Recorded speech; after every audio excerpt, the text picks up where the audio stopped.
mendalon tata trap silanira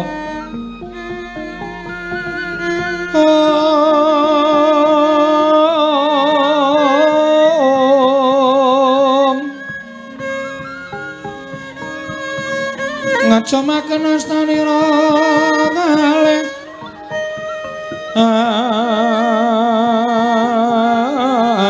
astanira kalih pisan yen ngandika magawe pranta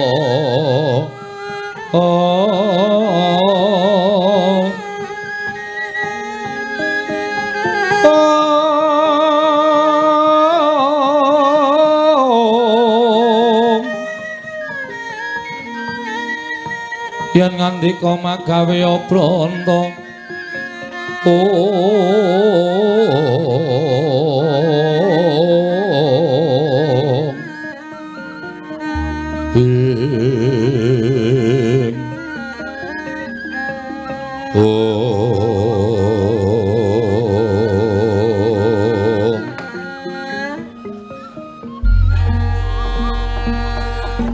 Koko Prabu dereng ngantos paripurna anggen kula nampi sabda pangandika paduka Kanjeng Koko Prabu menika kadidene sowanipun Panakawan Petruk Koko Prabu Ndarawati jagat wasaning Bathara Wayapura jagat Yayi najan dipun menapakno Petruk menika tasih Panakawan Negaring Amarta mila Petruk sowan mbok menawi wonten wigatos tumuntun ngatimbal menapa wigatosipun Petruk sowan Yayi Prabu ing Amarta Koko Prabu kasinggihan mekaten mugi kasekecakno anggen jengandika lenggah Yayi Prabu sampun boten kirang prayogi Panakawan Petruk padha rarja sak praptanira Panakawan Petruk kanthong bolong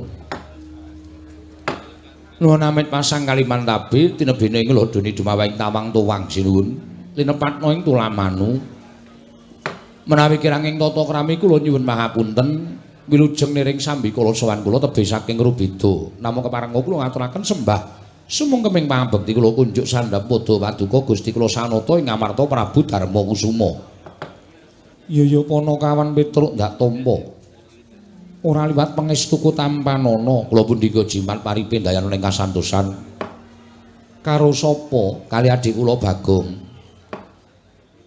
Gong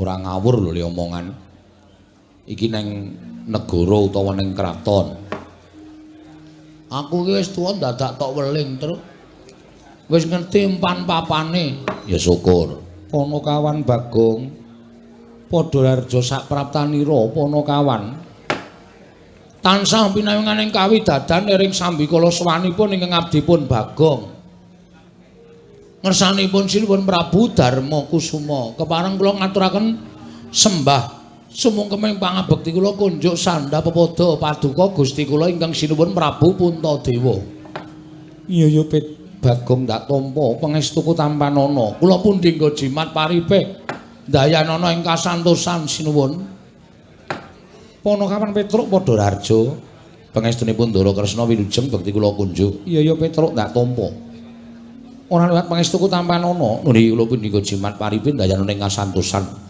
Panakawan Bagong padha rarja pangestunipun Ndara Kresna wilujeng bekti kula kunjuk sinuwun iya Bagong ndak tampa pangestuku tampanana nundi nggih sanget anggen kawula mindadosaken jimat paripe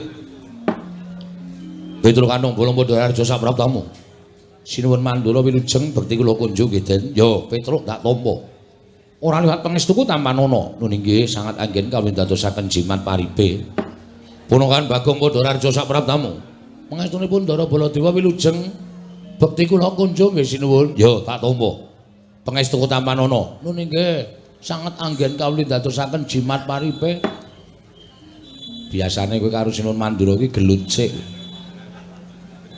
iki kok ora ya ora kabeh ngono terus nganggo diselani. Lah iya. Petruk. Nun, selamat tekamu. Wilujeng bekti kula kunjuk. Ya Petruk tak tampa. Bagong Bandararja Sapratamu. Ndara Werkudara wilujeng bekti kula katur nggih, Den. Ya, tak tampa. Kowe nek tata caramu unggah-ungguh tata kramamu kaya ngono kuwi. Ora mantra-mantra wujuding Bagong. Nanging tak sawang kaya ngene. Paribasan nadyan ala nanging katon bagus. Oh ngece. Kok ngece piye? Wong genah kaya ngene kok disawang katon bagus iki nyawang nggo sedotan es apa piye? Ya kowe iki dialem kok ya mergo tata kramamu sing kaya ngono kuwi dialem wong iki. Mula ketok to, Gong.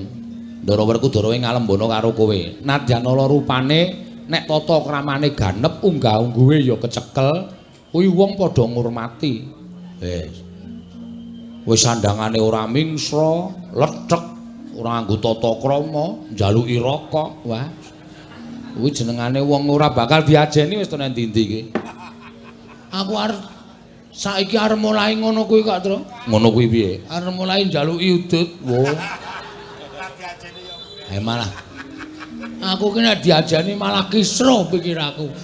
Lah iya, wis kebaca dadi wong bebas. Ponokawan Petro Bandararja Sapratamu. Wilujeng Den bekti kula nggih, Ndara. Iya tak tampa. Ponokawan Bagong Bandararja Sapratamu.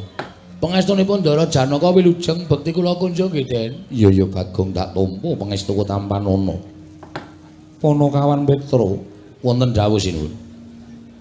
Ana wigati apa dene jeneng kira sowan ana ing ngarsaning ingsun yen to pancen duwe wigati. Mono gage matur marang panjenenganing ingsun Ponokawan. Apa saka karepmu dhewe apa dinuta dening bapakmu Semar? Ha nika ngaten. Semana kula menika mboten saking kajengan kula piyambak, namung kula menika dapur dipun utus dening Bapak Semar. Bapakmu Semar utusan nglawan sira. Nggih. Sababe apa kok utusan nglawan atmajane? Nuwun sewu. Sampun wonten setunggal candra nika bapak nika kaya wong masuk angin. Ning mboten lara, kaya wong pikirane kebak. Ning jane bapak niku nuwun sewu sing dipikir niku ya apa? Iya. Begogok enten ngajeng omah mboten purun napa-napa ming meneng mawon. Nek bengi ya ora gelem mlebu omah, ming kemul sarung tetep begogok teng ngarep griyane bapak. Monggo-monggo pedhak dicaosi unjukan mboten diunjuk, caosi daharan mboten dipun dahar. Iya Ponokawan. Nggih. Lah kahanan ing konten kaya ngomong niku ndadekake kuwatir kula gareng kalih Bagong. Tumuli kula sowan ngersanipun bapak.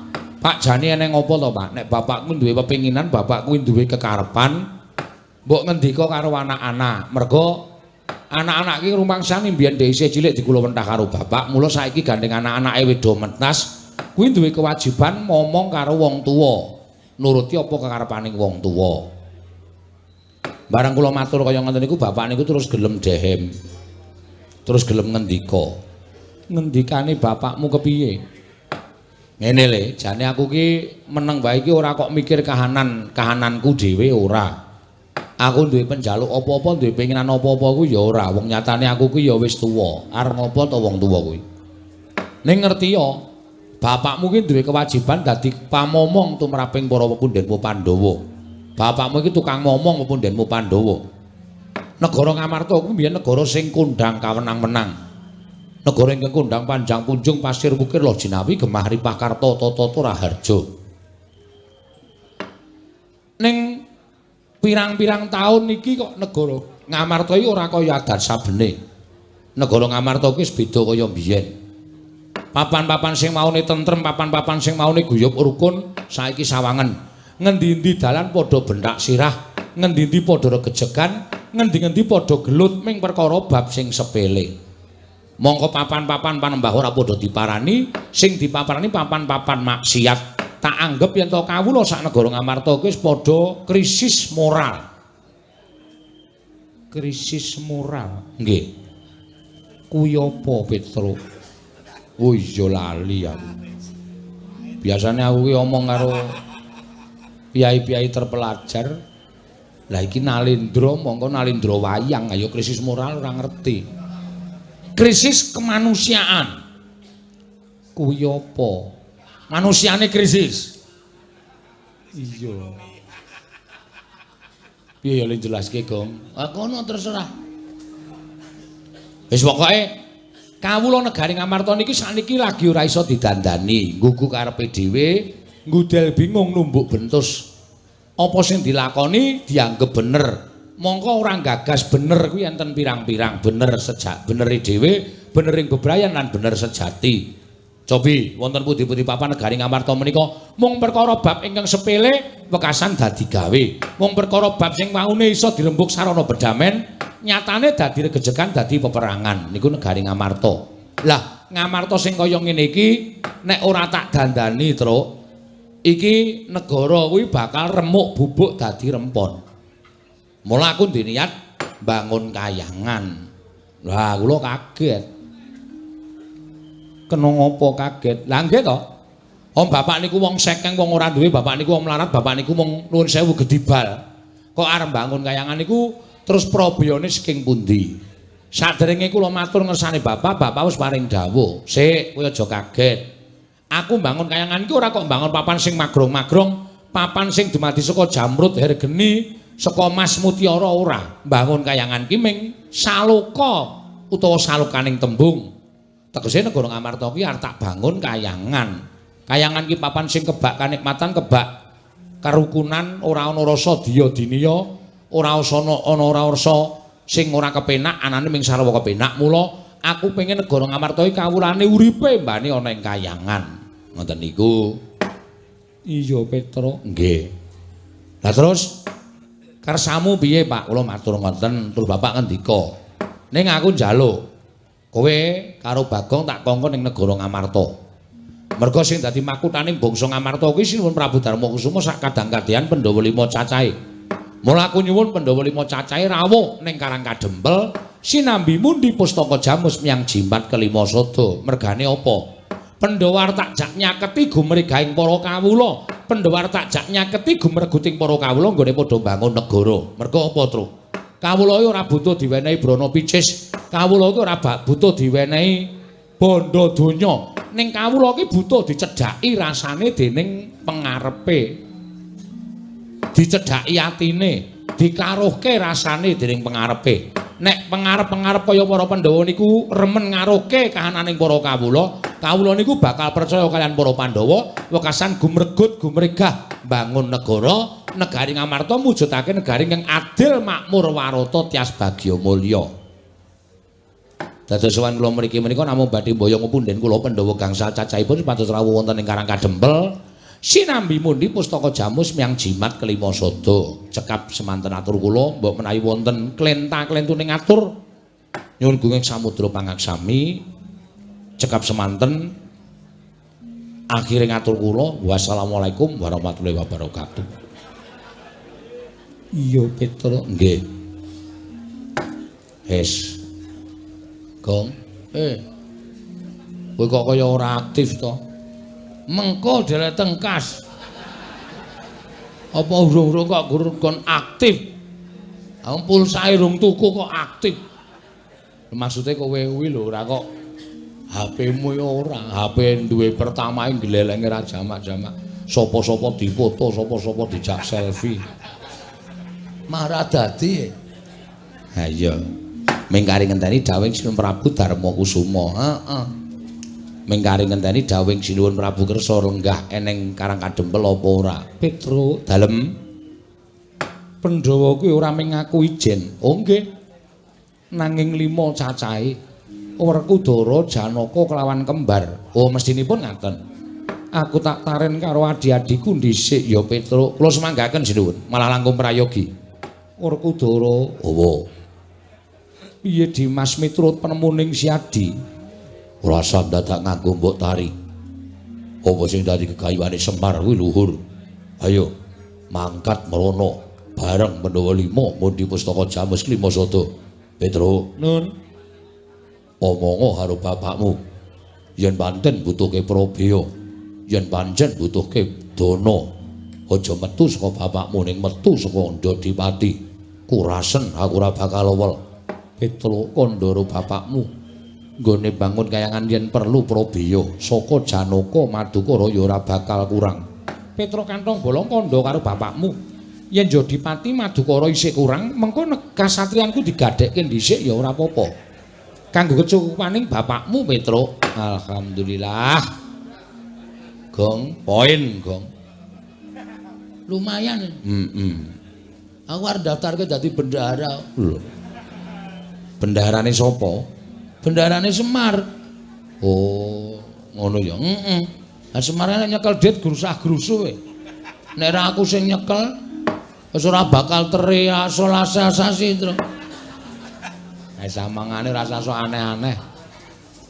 Ora bakal tersalurkan ning nggon pembangunan kayangan, malah ming remuk ora karu-karuan. Nggih, matur sembah nuwun sinuwun.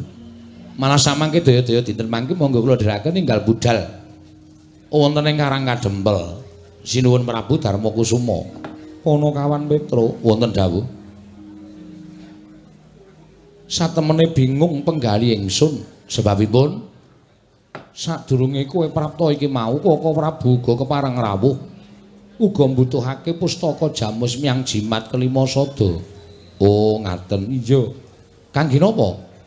Kanggo tumbal wadaling negara Ndarawati awit negara Ndarawati ketaman pegebluk. Lho.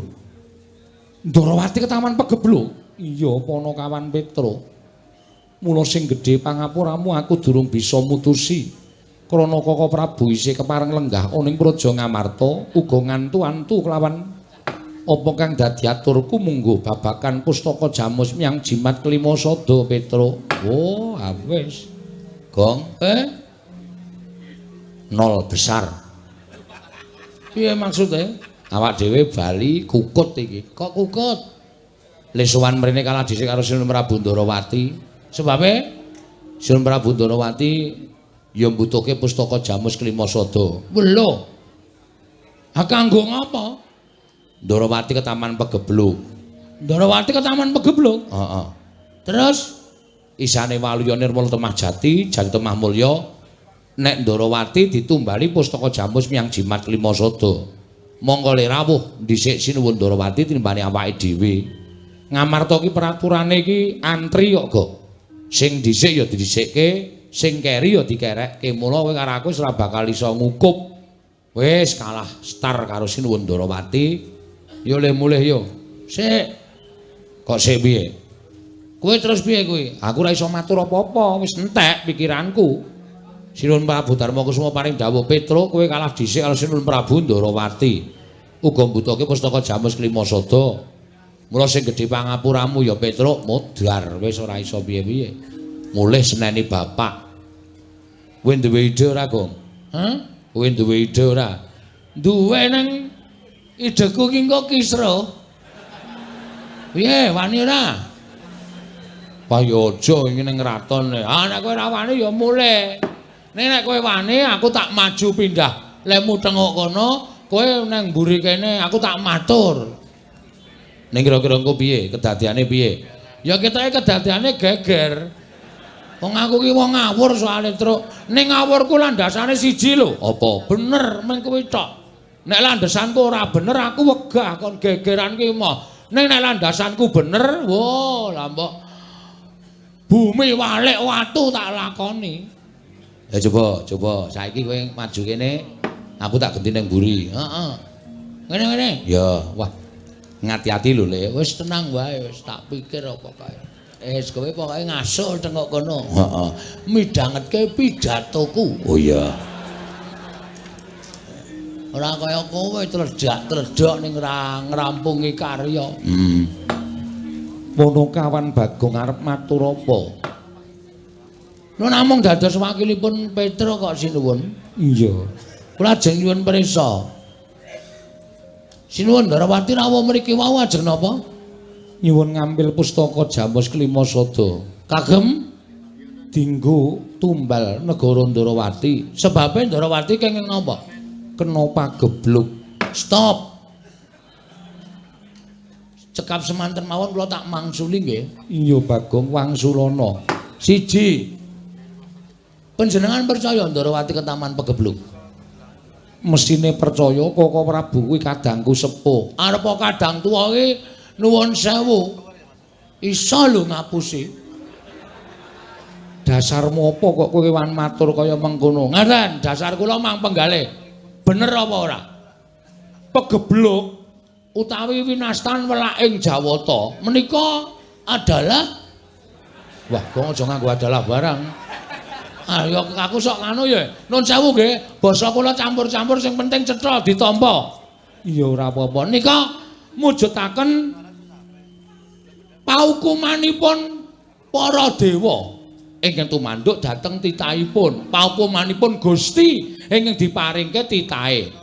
Apa ta sebabe kok ketaman pegebluk? Merga wewengkon kono menungsane wis ora iso didandani. Kon manembah ya ora gelem, kon tumindak apik ya ora gelem, anane mung tumindak ala, anane mung tumindak jahat. Niku Gusti mesti paring hukuman kagem wewengkon mriku saengga wewengkon mriku dipun sebat ketaman pegebluk.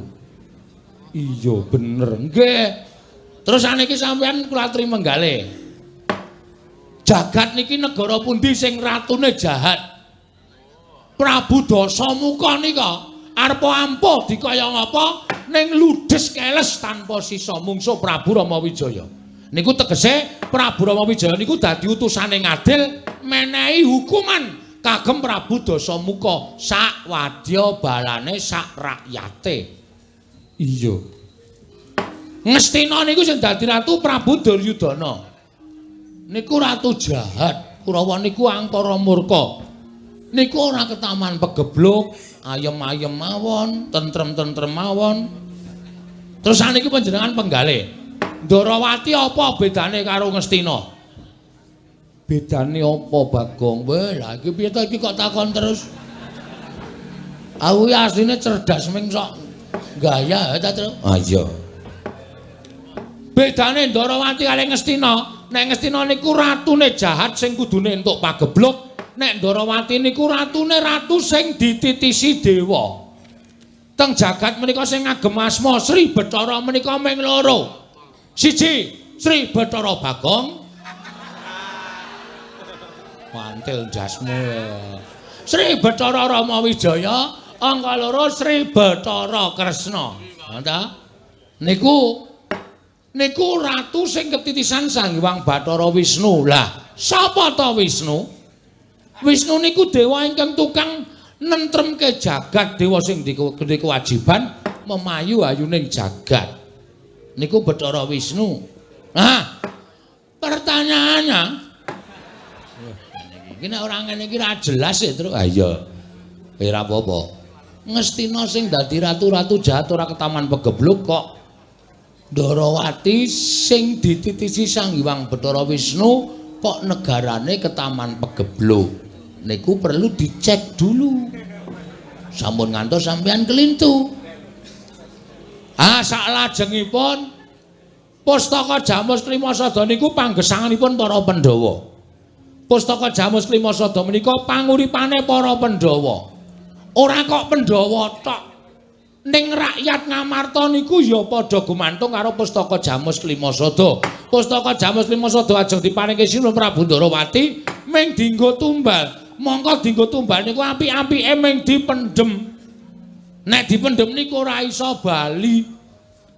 Nek ra iso bali, Pandhawa kelangan Pustaka Jamus Klimasada. Nek Pandhawa kelangan Pustaka Jamus Klimasada, wong sing ora seneng karo para Pandhawa arep gawe kampitunaning Pandhawa angel mijet wae ngranti suwe banyu sinaring. Nggih mboten? Iya Bagong. Nah, mulai dipenggalih. Ampun grusah-grusu. Terus saniki Semar.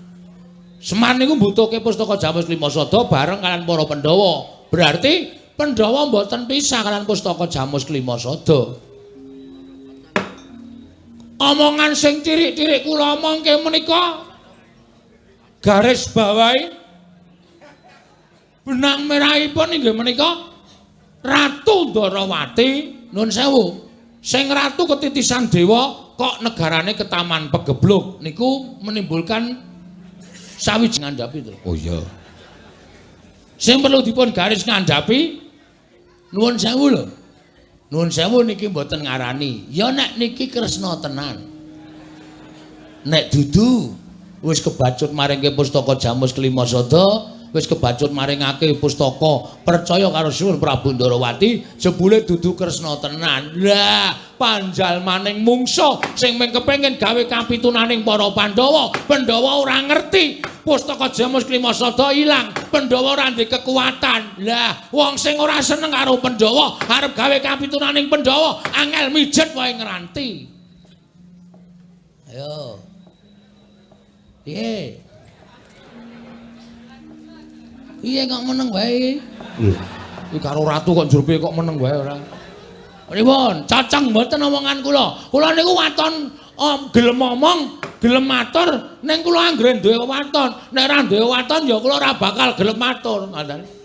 Nek niki panjalmaning mungsuh, pustaka wis kebacut digawa, lek arep goleki nendi, lek arep ngelarah nendi. Ah, ngrekoso. Ngrekoso. Wis, Kurawa krungu, Pandhawa kelangan pustaka Jamus Klimasada. Kurawa tumindak elek, Pandhawa kesia-sia, kasangsaning Pandhawa ngembet kawula sak negara Ngamarta. Kawula uripe wis ora tentrem, digawe bubrah merga sampeyan nuwun sewu kirang lantip panggraitane, kirang cetha paningale, nyawang dhateng sinten kemawon sinuwun.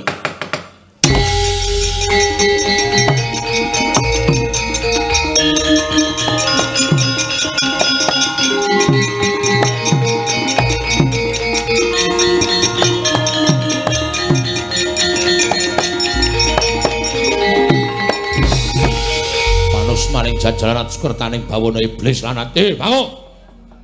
Bagong. Wis kono tru rampungi. Lho kok rampungi piye ta kowe iki? Kowe kuwi sing ngomong oke-oke kok rampungi. Nesu ae wonge.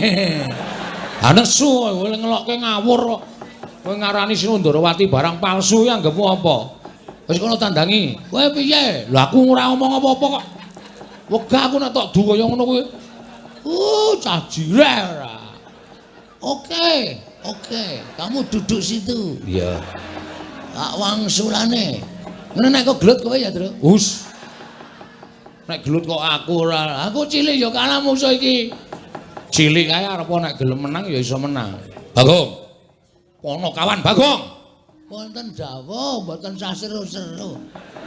Kula dereng budhek kok. Aku ngerti nek durung budhek. Ning nggonku bengok sore iki mergo aku nesu karo kowe. Wah, lah ngerti kula. Wong pasuryane abrit kaya ngoten. Kowe mau muni piye?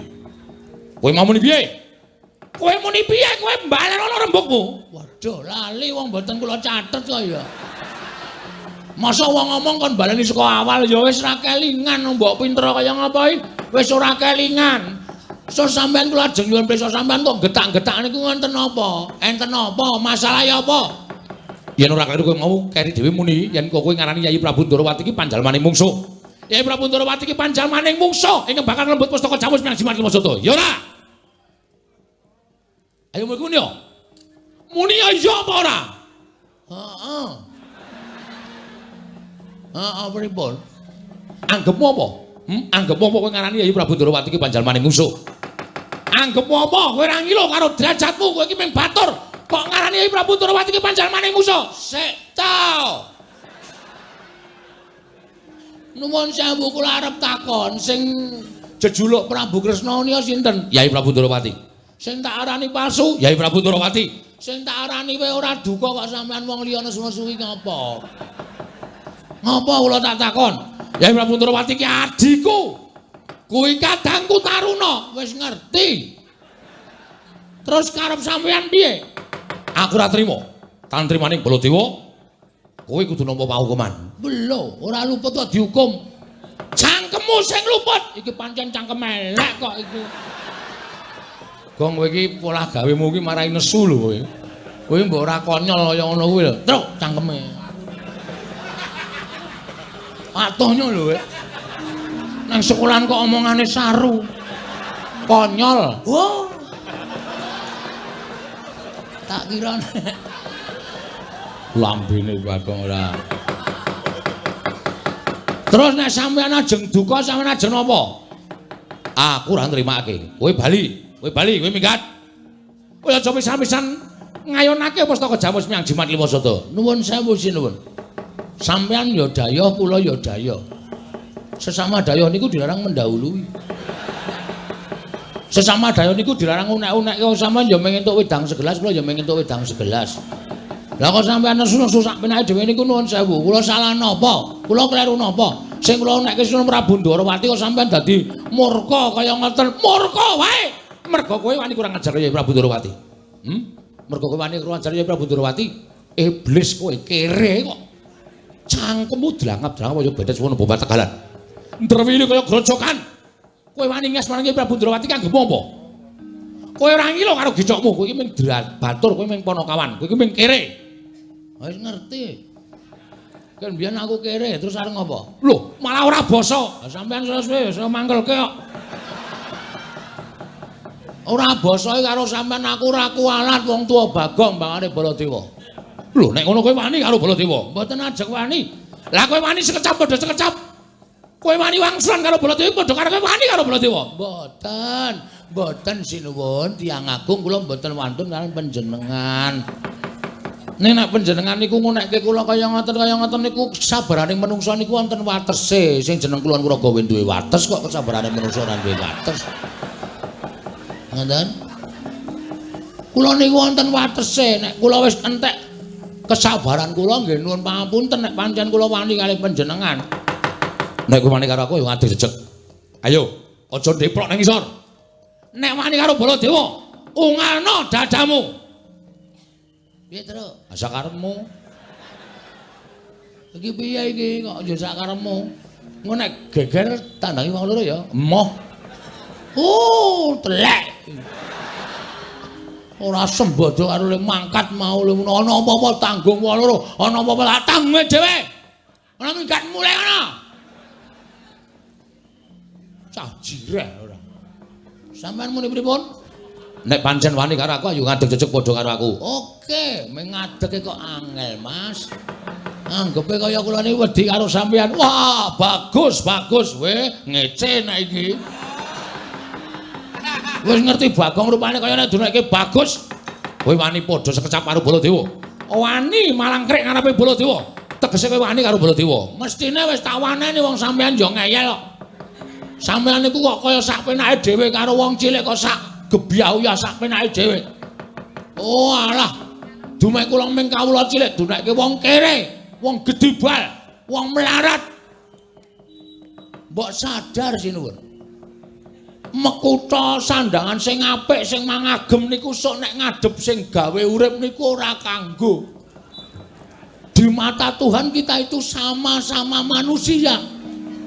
Neng mergo sampean kedenungan derajat pangkat neng donya niki dibedakake antaraning piyayi karo kere. Neng nek piyayi nek ora iso nglungguhke karo kerene nuwun sewu, kere ora wedi karo piyayi.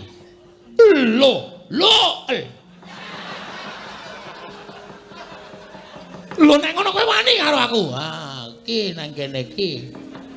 Suwijining piyayi sing ora tau iso dielekke iki ya ngene iki, dielekke malah ngono kowe wani karo aku. Mbok aja ngono to sinuwun sampean ki sadar. Sampean ki eling. Ngono, sampean ku niku mbiyen jaman arep nyalon dadi Prabu Baladewa mbiyen mbok yo eling teko nang nggon aku ngekeki dit 155 tahun niku njur gablek kegaglakan apa kula tak takon. Bagong iki kowe kudu nyoblos aku. Aku golekno wong 40. Petro aku golekno wong 55. Semar aku golekno wong 45. Kaya ngono kok sampean ra kelingan. Saniki barang lenggah dampar negara Mandura gedangkrang sila tumpang. Sampean karo wong-wong sing dadekke sampean sia-sia. Aja dianggep ming rakyat cilik ning kula ngedukke sampean ora nganti 3 kedheping netra. Wah sogok gogrok saka kursi sampean. Muni ae saiki. Suwe-suwe dinengke kok arep wani. Ngerti Bagong wetenge lara ket sore mau kok malah gawe masalah. Aku nek nesu ngene iki ora ngerti lara, ora ngerti wong anggere ana panganan mari. Nekat anggere panganan kok mari. Rumangsane ora. Anggepe sak penake dhewe. Wis saiki tak takon karo kowe. Kapan kowe omong nyata? Kapan? Bagong, yo nek kowe milih aku kene pojokan tak kei cakruk. WC umum kene iki tak ganti nganggo kloset. Sprene isih mancek watu. Nyok kena banyu nyok ora, nyok kena banyu nyok ora. Manut ombake. Ora terrealisasi babar blas. Manusia macam apa?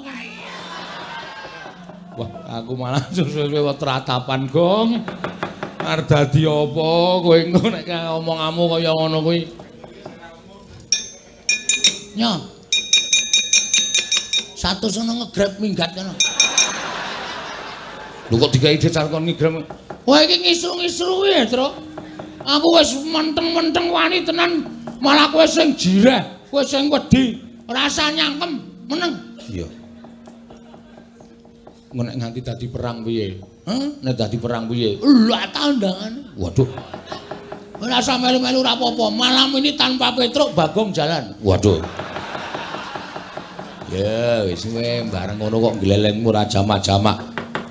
Saiki ngene bae.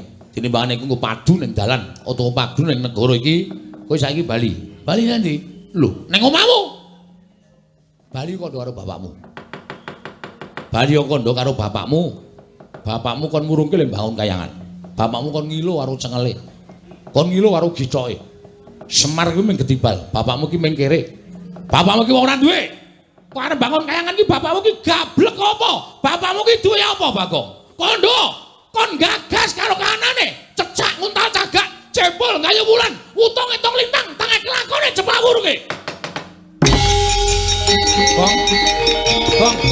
Le, sadar le. Le.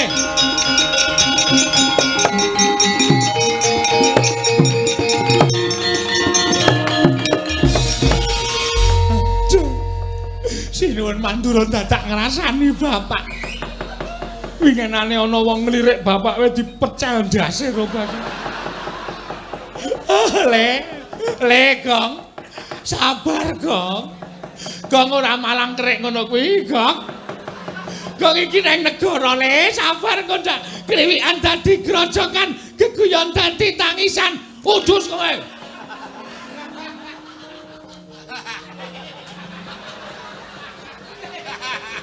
Tekene ra tekan, Gong. Iki aku sing ora seneng. Aku nesu saking nesune nganti trenyuh. Nganti trenyuh. Edian. Wong semene iki ora niteni karo labuhane bapak. Wong semene iki ora niteni karo labuhane Semar. Semar sikir dinggo sirah-sirah dinggo sikil, momong Pandhawa, momong Gorawati, momong Mandura. Ning bareng wis do mukti, do lali karo sing momong unek-unekke Semar wong saking, wong ora duwe. Semar ki wong goblok.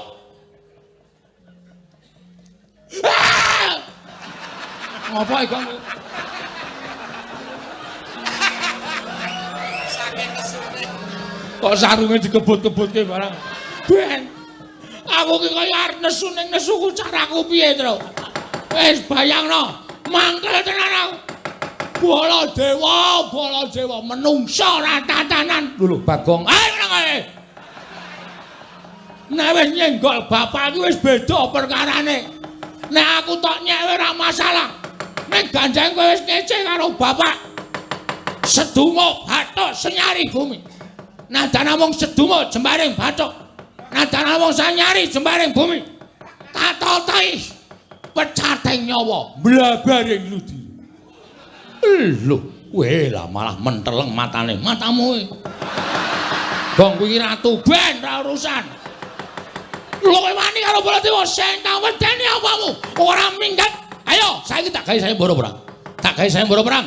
Sapa sing cilik gedene sangka kadetane Baladewa menang boyong Pustaka Jamus Jimat Limasada. Piye omongmu mau? Piye le omong mau? Sapa sing cilik gedene sangka kadetane Baladewa menang boyong Pustaka Jamus Limasada. Lho. Nantang aku kowe. Yo, oke. Nanti bapane wong Bandayuda. Kowe iso nglangkai batange Petruk gawanen Pustaka Jamus Limasada.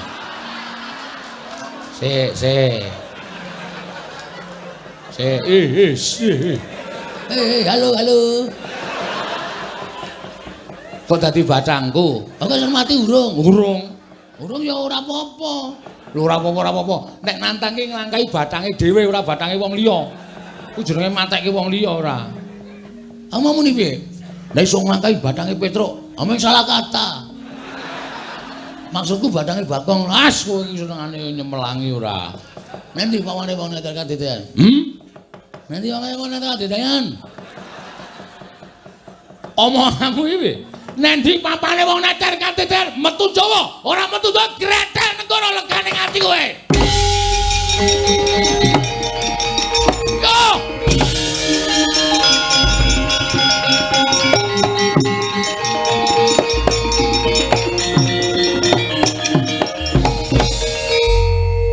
Iku bali rene to, Kang? Ame ngapusi Baladewa kok pira uwen. Melayu banter aku ngerangkul cagak terus balik sut. Dhek bablas.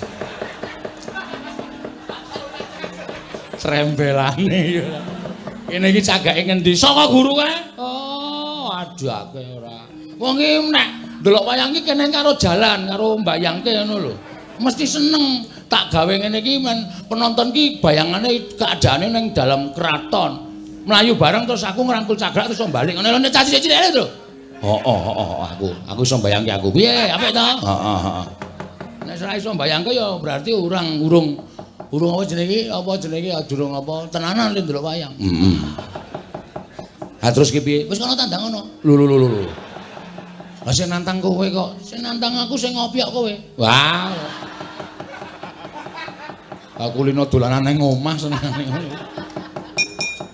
Bagong wonten dawuh yen pancen niat bakal nandingi Koko Prabu kena ngapa kok bali meneh marang Praja Ngamarta. Namung badhe nyuwun pangestu sinuwun Prabu Darmakusuma awit menika badhe wonten peperangan ingkang ageng. Inggih menika sinebut perang Bratawuda. Nek Pandhawa ngertina ora Bratayuda. Nek aku karo Prabu Baladewa Bratawuda. Oh. Iya Bagong sing ati-ati. Kula ajeng madeg Senopati sinten. Iya. Kalungi kembang ora. Madeg Senopati. Kalungi kembang ora diwuru-wuri kembang ora. Tonya wae. Diwuru-wuri kembang. Kaya wong modar. Ala mbok menawa aleman bareng. Kana to. Kowe nang Jawa to? Lah ya bareng aku nang Jawa, aku ya nang Jawa. Gak aku nang temandang dhewe aku moh. Nggih ngoten nggih sinuwun kula nyuwun pamit sing ati-ati aja kaya bocah cilik. Nyuwun pamit sinuwun. Iya. Kakangmu nesu ya aku. Iya soko. Sampeyan nesu mboten? Ora. Tau nek palsu ngoten? Ora. Berarti palsu tenan. Ora. Ha ya, ora. Mendeli-mendeli tak culek matamu kowe. Mamen nggih sing Ndara Janaka. Iya ya sing ati-ati Bagong. Nyun pamit nggih Ndara Werkudara. Udu minggat. Ndara Werkudara nyun pamit. Yo sing ati-ati. Ndara Nagaradewa nyun pamit. Iya, sing ati-ati Bagong. Iya Bagong sing ati-ati. Sayang aku pulang dulu ya, sayang. Nggih. Sing atos-atos ta, Mas. Iya. Ora aku sik. Kowe kok nyeluk Abdi Ngamarta kok sayang iki? Apamu mantan.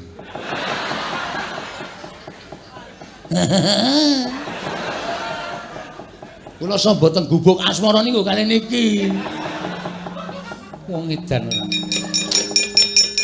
Pareng nyuwun pamit sinuwun, sing ati-ati aja kaya bocah cilik Panakawan Petruk. Surtiti ngati-ati duga-duga digawa. Ngelingono lamun Koko Prabu Mandura kuwi isih bendaramu. Mangke badhe kula pitang. Kepareng kula nyuwun pamit madal pasilan sing ati-ati aja kaya bocah cilik Panakawan.